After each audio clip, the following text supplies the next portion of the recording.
Good morning, children. Today I want to talk about the chapter My Experiments with Truth, written by M.K. Gandhi. Children, I have already discussed this chapter with you on the online class which had been organized last week. But today I want to go through it to discuss every pros and cons of each part of this topic. Children, my experiments with truth is not a simple story. It is a story narrated by a great person who stated it in some uncommon way. In most cases, we commoners, we simple people, try to hide our mistakes. And you know it that a mistake once concealed is twice committed. But Mahatma Gandhi didn't want to repeat the mistakes, the errors which he committed in his life. And his expectation is the same with you. This is the reason that he wrote this topic for your benefit. Now, children, you will see here, or you must have seen also because the book is now available with you all, that Mahatma Gandhi was undoubtedly a human being, so he committed mistakes, but he tried never to repeat it.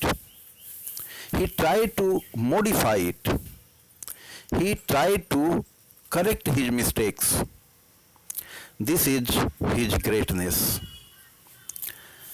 Everyone knows one fact that to err is human, but to correct the error is undoubtedly divine, godly, and that's what we have to learn from this chapter. Now let us see what he has written himself in his this topic, which he has given the title My Experiments with Truth. Here he has explained that when he was 7-year-old, he was registered into a primary school, and he had undoubtedly a very good memory, because when he started writing about his childhood days, about his experiences when he was only 7-year-old, after about 55 years, he still recollected everything what had happened in his that primary school.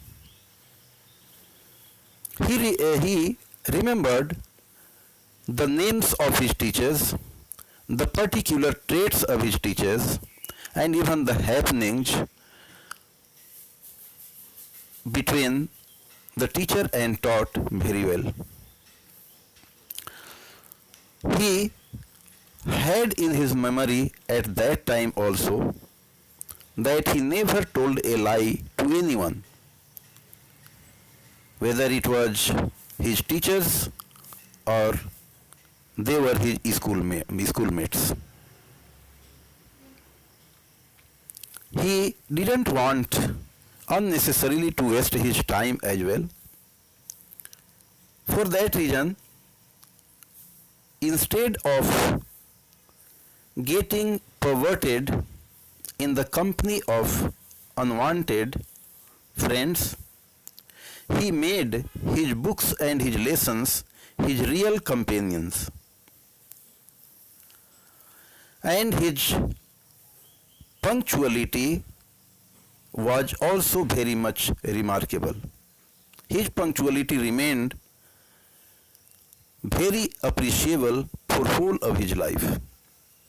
He used to be to his school exactly at the time of the beginning of the class, and just after the end of all classes, he ran back home as soon as the school closed. You must have understood that he was very, very punctual. Now, he tells you his experience. I mean, he narrated his experience in this next paragraph about the impact of two books which he had seen in his infancy. He is quite clear here, or you can say that when he was writing this topic, the impact of these two books were quite clear in his mind. These books were Sravan Pitri Bhakti Natak and Harishchandra. In most cases, he didn't want to go beyond the prescribed books of his courses, but when he looked at these two books, he inclined to go through these books. He read the Natak, Sravan Pitri Bhakti Natak, and he was very much influenced by the devotion of Sravan to his parents, to his father and his mother. Sravan had carried his parents to different places on pilgrimage. And this devotion of Sravan had influenced child Mahatma Gandhi very much. I mean, that child Gandhi very much. The next book, Harishchandra, also captured his heart. He wanted everyone to be as truthful as Harishchandra was. He himself had made Harishchandra his model and never told a lie in whole of his life. Truth is really something which gains, which garners respect everywhere. And Mahatma Gandhi also became popular, became reverential because he was a truthful man. Now look at next one, his experience in his school. In his childhood days, he had got a false concept that physical exercises had nothing to do with study, with his courses of study, with his syllabus. And for that reason, he didn't pay much attention to any games and sports. But after some time, his teacher, Dorabji Gimi, he made gymnastics and cricket compulsory in school. Consequently, whether Gandhiji liked gymnastics and cricket or did not like, he had to attend those classes. But one day what happened that after the last bell, he left the school and came back home. He used to come back very home because he wanted to come back very soon his home because he wanted to serve his father. And at that time he neither had a watch nor the weather helped him, and for that reason the time 4 o'clock, which used to be gymnastics and cricket class, was already missed by him. He couldn't reach there because the sky was already overcast. The clouds had mustered and had almost darkened the earth. So by the time he reached there, he found that all of his friends had already left the field. Next day, his teacher, Gimme, asked him the reason for not attending the class. He was quite clear and truthful that because of the dark clouds, dark sky, he was unable to reach there. But Gimme didn't believe it. He convicted him of lying. He asserted that he was guilty of speaking false, speaking lie. Mahatma Gandhi didn't have any proof to show to the teacher, and so he was very much aggrieved. But instead of speaking any ill or thinking ill of his teacher, he learnt a lesson from that incident of his school. He learnt that a man of truth must also be a man of care. This was his first carelessness at his school, which he never repeated again. He always tried to be very careful, very alert, very attentive in all respects. And so there was no any other complaint against him. Now, after that, the next experience, which was again very painful to him, has been well explained by him. He had again a wrong notion in his mind that bad handwriting was not to do anything with either study or study materials. So he didn't pay any attention to his good hand. His that concept that bad handwriting was not bad in any way continued until he visited England. When he reached there, he found that the other persons had a very good hand. After that, he had to visit South Africa also, and there he saw the beautiful handwriting of lawyers and young men. He was very much ashamed of himself. He repented of his negligence. But even if he tried to repair, to rectify his mistake, it was too late to mend. Because children, you know it, habit is the second nature.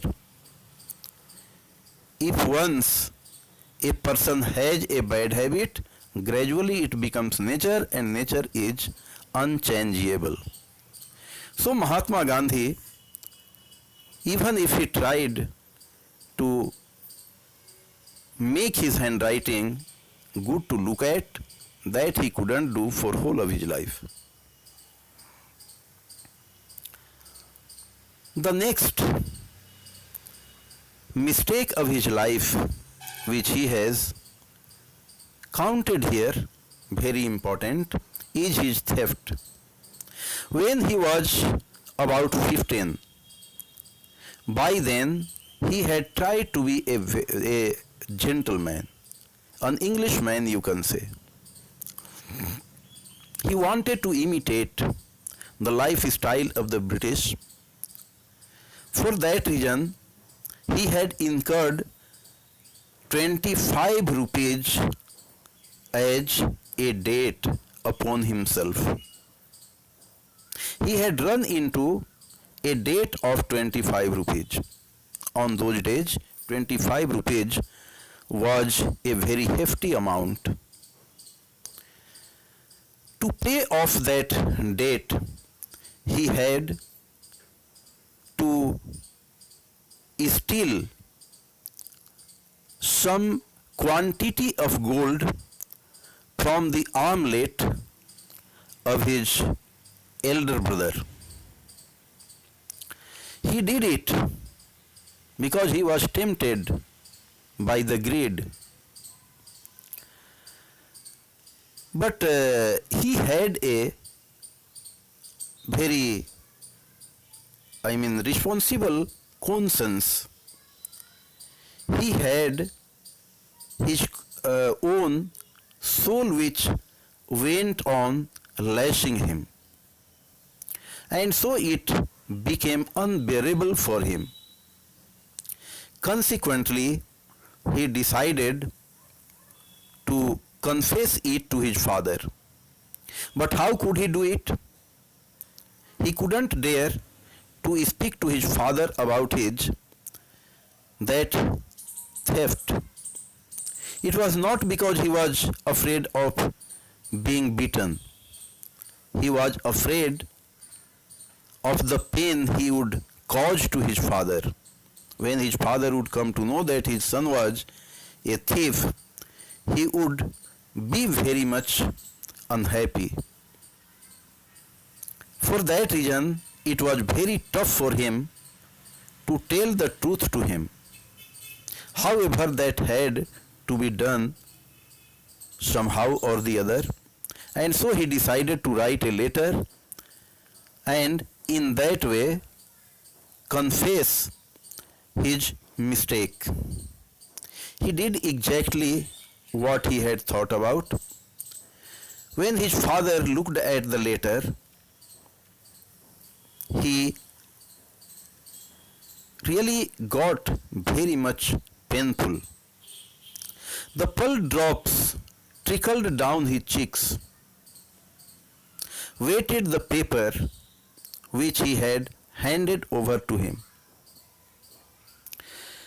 Those drops were not the drops of hatred, not the drops of anger.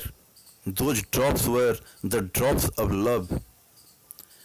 And for that reason, those pearl drops cleared his heart, washed his sin which he had made.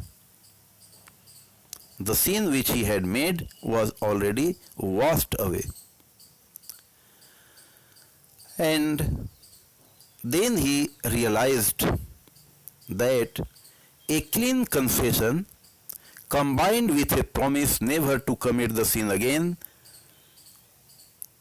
is, or was you can say, because it is his experience of childhood. So, a clean confession combined with a promise never to commit the sin again was the purest type of repentance in his mind. This fact is really very much acceptable that a clean confession combined with a promise never to commit the sin again is the purest type of repentance. If a person wants to repent his mistakes, then he will have to be very clear in his confession, and he has to make a promise that he will never commit that sin, that mistake again. He will never do that wrong work again. So this is how you come to know that Mahatma Gandhi had some experiences of a common child, a common adult, but he became uncommon for the sense that he rectified his mistakes, his sins, and in this way he made himself uncommon even if he was a common person. Children, really a man, when he purifies himself, he becomes heavenly. And the man or the child who doesn't have the courage to accept the truth, who doesn't want to confess his mistakes, goes down and becomes degraded and disparaged. So this is what you have to understand here, that Mahatma Gandhi was undoubtedly a human child, but his manners, methods were quite godly, and so he did marvelously well in getting the freedom for India, and for that reason he was given the epithet Mahatma. He was even called Bapu, the father of the nation. Not only that much, he was given the citizenship all over the world by each and every country. He is even today a global man. He is respected everywhere. He is considered to be a man who had neither any ill will for anyone nor any kind of avarice in himself or for someone else, and because of these heavenly virtues, good qualities, he is still godly at each and every place, in every nook and corner of the world. Children, to err is human, but to mend is undoubtedly very akin to the Almighty, so one should try to rectify himself from the sins, whether it is or whether they are committed, sins are committed by thought, action, or even in any other way. So this is what has been explained here by M.K. Gandhi. Everyone should try really to be a true follower, and if that is done, that will really be a true homage to such a great man who has been remembered or who is still being remembered as Mahatma Gandhi. His experiments with truth must be a kind of experiment for everyone so that the readers may not commit any mistake and they may not have to go through the difficulties Mahatma Gandhi had gone. It's all right, children. Thank you very much. You have to understand the chapter well. Now, in the next video, I'll try to discuss the questions and their answers, and that's how you have to prepare yourself for the examination which you have to face after some time or the other. It's all right. Thank you very much.